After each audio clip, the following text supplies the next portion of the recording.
if we had to pick right now in form, I think like Josh Sargent is he has to be the obvious choice. The guy can't stop scoring goals at Norwich right now. So how does that translate to the U.S. men's national team? How do we finally establish like this is our number 9? I don't think that we will before the World Cup. So I hope that Sargent and Balogun each get a start here.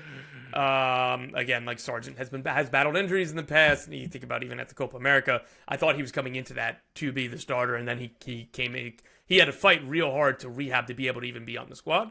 So that could have been the moment where maybe we had an answer. But again, I think either way, like, I don't know what would have to happen for either Sargent or Balogun to be like, okay, this is the guy, because Ricardo Pepi isn't here, and Ricardo Pepi will play a part in this. Yeah, it's just so hard. That's why I'm frustrated. I'm frustrated that we don't have our best players, because this is the time when we have to really see what's going to work for 2026. I would agree. And so it's hard to say like, oh yeah, like Josh Sargent or Balogun is going to establish themselves as our number 9, because the pieces around them are going to be changing and it's different. And so what works best together, and at what point are we going to see that?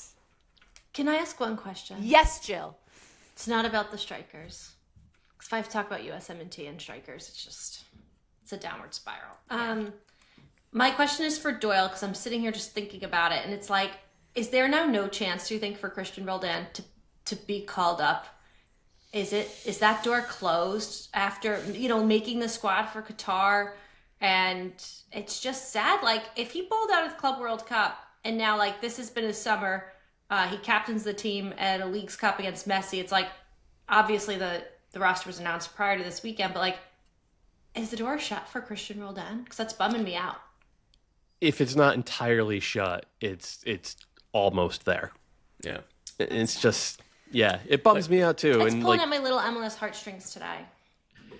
I mean, honestly, it's pulling at my USMNT heartstrings because he was so good against Botafogo and Atletico Madrid and PSG. And then you saw what he did against Cruz Azul, and you saw what he did throughout the rest of the league. And like, if you can do it against those teams, you can help the national team. And he's finally now playing his best position in the number 6. And we have literally never seen him play that spot for the national team. And it would have been nice, but it seems like the book is just about Where was Poch in June? Was that man on vacation during wasn't he like at the Club World Cup games? Like, come on. I think he was. I'm pretty sure he was. I feel like there were like a lot of pictures. Cameos. Yeah, him hanging out. Oh, anyway, Poch. I don't mean to get us off on some tangent, but I'm just sitting here and it's aggravating. Before we put a pin in our U.S. men's national team conversation, I want us to all give one wish. One wish. Our U.S. men's national team, one wish for these upcoming friendlies. Jill, I'll let you go first. Mine is for Christian Pulisic and Timothy Weah to issue an apology for being so soft to the media in saying that they were trying to collect checks and evil. That is my wish in this I gap. love that. That is a tremendous wish, and I too hope that comes true.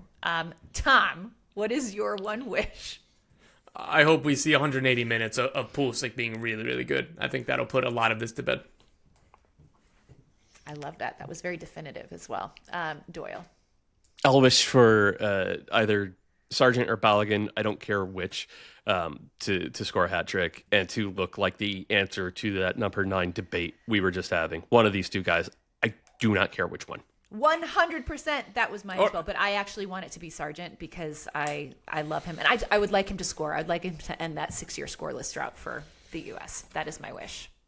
I hope that I fear that this is going to look a whole lot more like the Turkey and Switzerland friendlies than anything else. Tom! So maybe I should be a little bit more realistic. I hope that they score. If you pick up a point. If it does, you can't wait a put minute. that in the Dark universe. today. If it does is there a chance that U.S. soccer feels like they have to make a decision? Well, didn't they? Who contributed to this contract? Because don't they have to run it by more people now? Right. No, there's that billionaire. What's his face? The guy Nick Offerman played him in a Netflix movie. That's all I can remember. Yeah.